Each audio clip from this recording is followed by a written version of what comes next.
Hello everyone, I was one of the highest ranked warlock mains in Season 0, and with his buffs and with him likely to become meta, I decided to make a guide to show you all how to win with warlock. This won't be just a go over the abilities descriptions, I will teach you how and when you should use each ability, some tricks and interactions in his kit that will ensure you win more.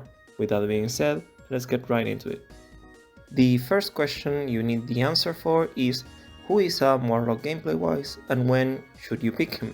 Adam is a high damage support hero with very high utility but lower than average healing and no mobility. His primary fire is a hitscan weapon with decent damage and able to crit, while his secondary fire is a chargeable volley of projectiles that can't crit. I personally believe you can play Adam in almost any comp as long as you have another support on your team to make up for his lower healing per second, but he does excel in triple support comps. Adam is the best support pick to deal with flying heroes, although an actual hitscan DPS like Hela is still the better choice.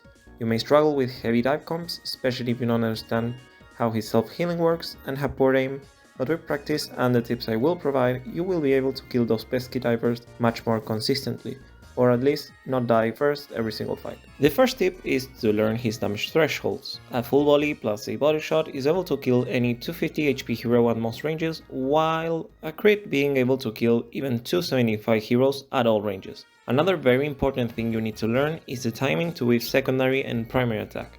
This tech has two important aspects to it.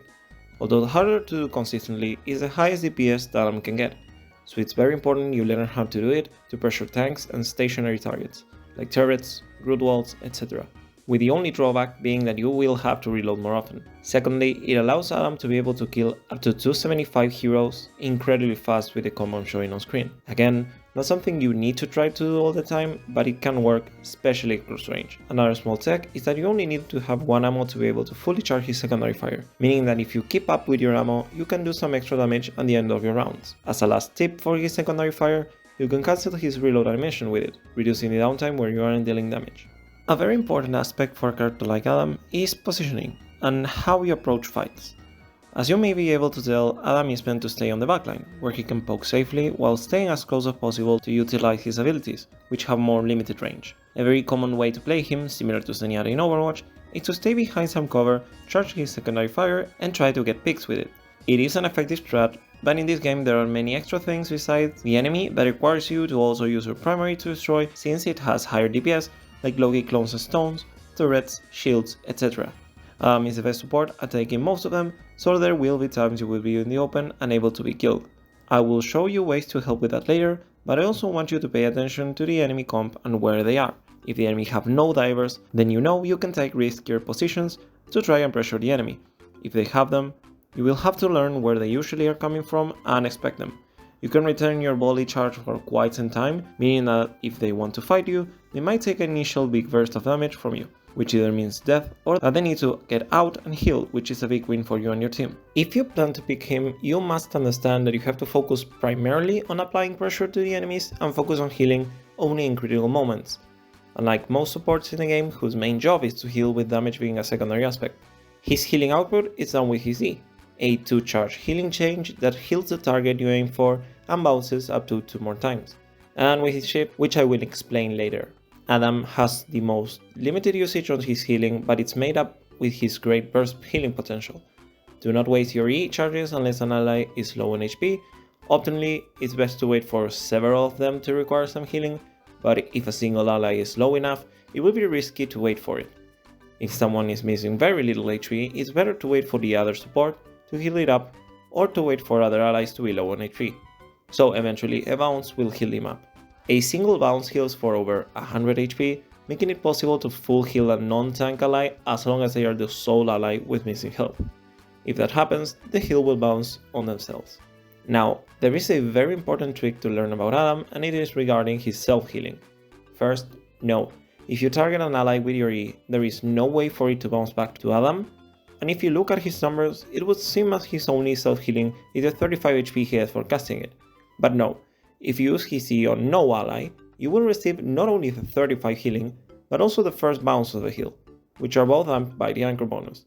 Like using it on an ally, it can't bounce on Adam again, but it will bounce to your allies, meaning that as long as you don't need to heal 3 allies, you can self-heal if you need without losing healing output. As a last tip, I will recommend you configure its sensibility to your liking. At 100 you will find that a lot of times you will heal someone you didn't want, or when you wanted to heal yourself, you healed an ally. His shift is a link that heals over its duration and distributes the damage received by anyone on the link to all of them. To simplify it, it's basically a tool that works quite well against strong silo target damage, like Punishers or Star-Lord ult, while it's not effective against AoE tools like Doctor Strange ult into E combo. Basically, it is an ability that is able to counter many ults as well as provide great sustain over its duration. You can also save allies from AoE ults if only a few of them get caught. The link will still reduce some of the damage, which can be the difference between life and death. The other thing you need to be careful about is that once the link starts, it can be broken if your allies get too far from you. So when you cast it, you must try to keep close to as many as possible. Another really strong use for his shift is at the first fight of a game.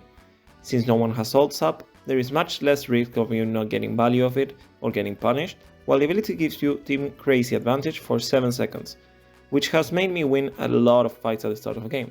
As a general usage guide though, if you have no healing charges and your teammates are dying, get close to them and activate it.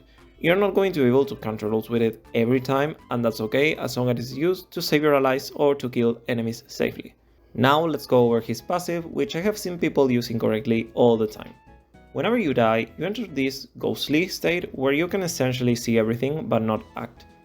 First, you need to understand that having such a passive means you are able to take big risk while it is up. If you can kill someone but you know you will die, it is still turning the game a 6v5 as long as you can revive safely, meaning you have a great advantage to take a point, especially while attacking. On defense, usually do want to play a bit safer, with his passive being an extra layer the attackers need to get through. Now, you should always ask yourself some questions before reviving. Since the cooldown is a whole 2 minutes, using it incorrectly not only delays your spawn, but it means you lost one of Adam's strongest tools. First and most important, is the fight winnable? It will take time to be able to tell, but usually if you die first or the amount of allies and enemies is similar, then it is winnable. The second question is, do I have a safe spot to revive and not die immediately? If the enemies aren't divers, you will usually die in a safer spot or near some of your allies. Regardless, you can move a decent distance to reposition to a high ground or close your team.